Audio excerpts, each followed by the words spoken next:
Hi, in front of me is a GIGASET GS190 and today I would like to show you how you can set up Face Unlock on this device.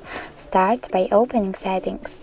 Now scroll down, go into Security and Location, scroll down again, tap on Face Unlock and choose Enroll Face.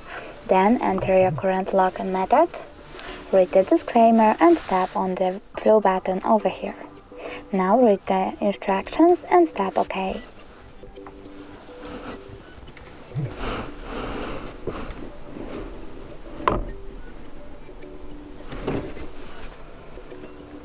Now when I click Home button, turn off my screen and turn it back on,